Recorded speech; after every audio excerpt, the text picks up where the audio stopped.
नमस्कार मंडळी, home food Marathi या चॅनलवरती आपले स्वागत आहे. आता खेकडे खाण्याचे तुम्ही भरपूर असे फायदे वाचलेलेच असतील. तर खेकडे हे भाजीची चवीनं न खाता हे बघा मस्त औषधी गुणधर्म असते म्हणून हे खाल्ल्या जातात. तर बघा आता 3 पाव खेकडे घेतलेले आहेत. त्यासाठी बघा आता पाणी घेतलेलं आहे. खडकून उकळतं पाणी घेतलेलं आहे. त्यामध्ये मीठ टाकायचं आणि 10 मिनिटं हे खेकडे आपल्याला उकळून घ्यायचे आहे बघा. तर अशा पद्धतीने बघा आता 10 मिनिटं आपल्याला खेकडे छान असे वाफवून घ्यायचे आहेत.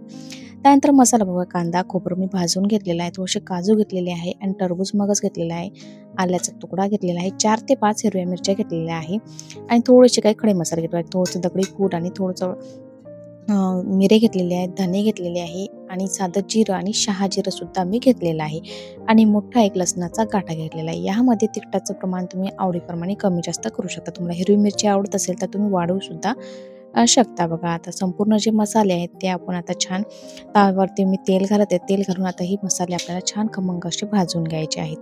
मसाले जेवढे खमंग भाजले जातील ना तेवढी भाजी चवीला अप्रतिम अशी होते. बघा आता खेकडे खाण्याचे बरेचसे फायदे तुम्ही वाचले असतील बघा. कावीळ, कर्करोग, बऱ्याचशा रोगावरती हे जे खेकडे आहेत ते औषधी गुणधर्माचं असं काम करतात. म्हणून हे खेकडे वर्षातून 1 ते 2 वेळा तर खाल्लंच पाहिजे बघा. आता अशा पद्धतीने बघा मसाला पूर्ण भाजून घेतलेला आहे, थंड करून घेतलेला आहे.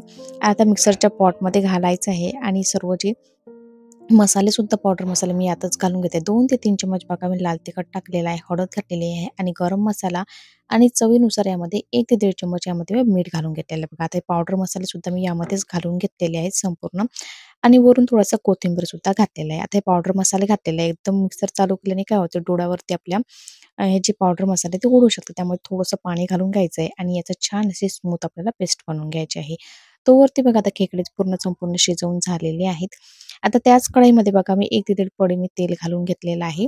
तेलाचं प्रमाण सुद्धा तुम्ही आवडीप्रमाणे तुम्हाला भरपूर तेलाची भाजी जर आवडत असेल तर तेल सुद्धा तुम्ही आवडीप्रमाणे घालू शकता. बघा आता तो मसाला आहे तो घातलेला आहे. आता मसाला छान आपल्याला मस्त तेल सुटेपर्यंत छान परतून घ्यायचा आहे बघा. मसाला छान परतून झालेला आहे. आता यामध्ये बघा थोडंसं मी पाणी घालून घेत आहे म्हणजे जे काही मसाल्याचा कच्चेपणा आहे तो पूर्णपणे निघून जातो बघा. मिक्सरच्या पॉटमध्ये थोडंसं पाणी घातलेलं आहे अर्धा ग्लास. आता हा मसाला जो आहे परत आपल्याला 5 ते 7 मिनिटं छान असा मस्त असा आपल्याला परतून घ्यायचा आहे. बघा आता मस्त असं ही स्टेप केल्याने काय होते आपल्या भाजीला तरी खूप छान येते आणि भाजी चवीला सुद्धा खूप छान होते. आता कमी तेलामध्ये मस्त अशी ही भाजी बनवून तयार होते. बघा मसाला सुद्धा परतून झालेला आहे. आता जे खेकडे उकडून घेतलेले आहेत ते सुद्धा या मसाल्यामध्ये 1 ते 2 मिनिटं छान असे आपल्याला परतवून घ्यायचे आहे.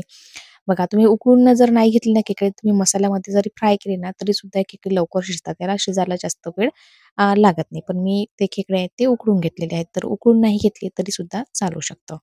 बघा अशा पद्धतीने खेकडे 1 ते 2 मिनिटं मस्त मसाल्यामध्ये फ्राय करून झालेले आहेत. आता बघा खेकडे शिजवून घेतलेले आहेत तर आपल्याला पाण्याचं प्रमाण थोडं कमी घालायचं आहे कारण की आपण आता भाजी शिजायला आपल्याला जास्त वेळ लागत नाही. बघा तेवढं गरजेनुसार यामध्ये रश्श्यासाठी मी पाणी घालून घेत आहे. आता याला छान मस्त अशी आपल्याला उकळी काढून घ्यायची आहे. बघा मस्त असं झणझणीत असं आता आपलं हे खेकड्याचं कालवण तयार झालेलं आहे. तुमच्याकडे खेकड्यांना काय म्हणतात तर तुम्ही कमेंटद्वारे नक्की मला सांगा. आणि कोणी चिमुरडे म्हणतं आणि क्रॅब म्हणतात आणि आणखी काही वेगळं काही म्हणत असेल तर मला तुम्ही नक्की कळवा. बघा आता झाकण ठेवून याला छान मस्त अशी बघा रश्श्याला छान उकळी आलेली आहे. आता मात्र हे जे खेकडे आहे आपल्याला 10 मिनिटं छान मंद आचेवर आपल्याला शिजायला ठेवायचे आहे. त्यामुळे भाजीला रस्सासुद्धा छान येतो आणि रस्सासुद्धा मस्त चवीला कसतो. छान असा रस्सासुद्धा आपला बनतो. बघा भाजी छान बनवून झालेली आहे. बघा आता मंद आचेवर 10 मिनिटं परत मी शिजायला ठेवलेली आहे. बघा भाजीवर रस्सा तरी खूप छान आलेली आहे.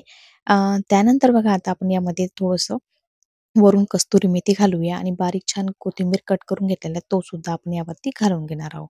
कस्तुरी मेथी घातल्याने भाजीला चव खूप छान येते बघा आणि वरून थोडासा कोथिंबीर घालून घेऊया. बघा आता व्यवस्थित हे मिक्स करून घेऊया. मस्त असं गरमागरम खेकड्याचं कालवण झालं. तुम्हाला सर्दी, खोकला किंवा जॉईंट दुखत असेल तर बरेचसे आजार या खेकड्याच्या कालवणाने बरे होतात. तर तुम्ही तुरीला जो कूलर आला ना त्यावेळेस काय होते खेकडे भरपूर प्रमाणामध्ये असे भरलेले खेकडे मिळतात. तर तुम्ही नक्की या खेकड्यांचा आस्वाद घ्या आणि बऱ्याचशा आजारापासून तुमचे दूर राहतो आणि कॅन्सरपासून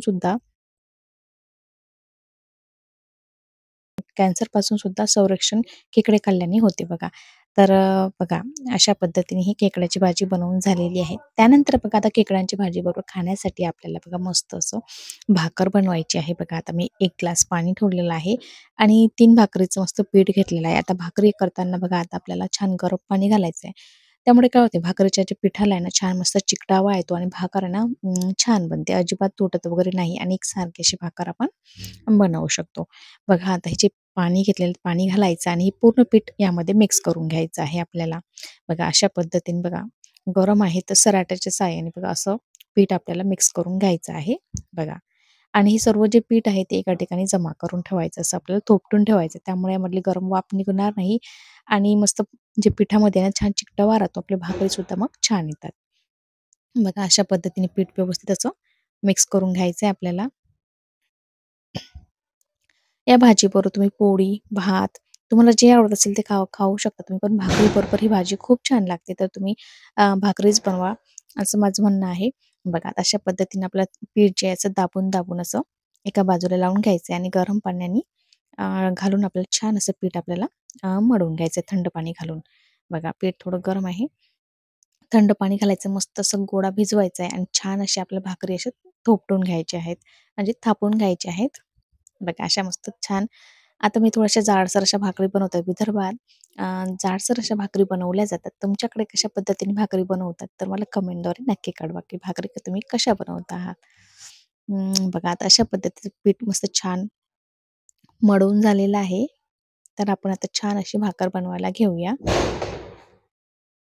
तुम्हाला जर ही रेसिपी आवडली असेल तर लाईक, शेअर आणि सबस्क्राईब करायला विसरू नका आणि कमेंटद्वारे नक्की कळवा, की तुम्हाला ही रेसिपी कशी वाटलेली आहे. बघा आता गोळा छान बनवून झालेला आहे. आता बघा पोलपाटावर मी पीठ घालून घेत आहे आणि छान अशी मस्त अशी भाकर अ, बनवून घेत आहे. बघा अशा पद्धतीने चाकी बनवून घ्यायची आहे आणि आता आपल्याला छान अशी भाकर अशी थापून घ्यायची आहे. बघा अशा पद्धतीने छान अशी भाकर मी बनवून घेतलेली आहे. तुम्हाला ज्या पद्धतीची भाकर आवडते त्या पद्धतीने भाकर बनवू शकतात. आमच्याकडे थोडीशी जाड अशी भाकर बनवली जाते बघा. तर अशा पद्धतीची भाकर मी बनवून घेतलेली आहे. बघा सुरुवातीला भाकर टाकताना बघा गॅस लो ठेवायचा आणि वरून आता आपण पीठ लावलेलं आहे त्याला असं एक पाणी लावून घ्यायचं आहे आपल्याला. बघा अशा पद्धतीने आणि भाकरचं जो वरचं जो बाजू आहे ती थोडी सुकली ना ते भाकर पलटून घ्यायची आहे. बघा आता भाकर पलटल्यानंतर सुद्धा आपल्याला थोडा वेळ गॅस जो आहे स्लोच ठेवायचा आहे. भाकरच्या पूर्णपणे ज्या कडा अशा सुटल्या ना, तर आपल्याला भाकर पलटून घ्यायची आहे. म्हणजे पलटायची आणि पूर्ण जी मागची बाजू आहे छान अशी कडक आपल्याला शेकून घ्यायची आहे. म्हणजे सर्व बाजूनी भाकर आहे ना मस्त अशी छान आपली अं, बनते आणि मस्त छान त्याला पोपळा सुद्धा येतो. बघा अशा पद्धतीने छान अशी भाकर मी शेकून घेतलेली आहे. बघा आता मस्त झणझणीत मस्त खेकड्याचं कालवण सुद्धा तयार झालेलं आहे आणि भाकरी आहे. बघा पाहू शकता तुम्ही मस्त अशी रेसिपी आपली बनवून झालेली आहे. संपूर्ण व्हिडिओ बघितल्याबद्दल धन्यवाद. लगेच भेटूया नवीन रेसिपीसोबत. तोपर्यंत बाय बाय.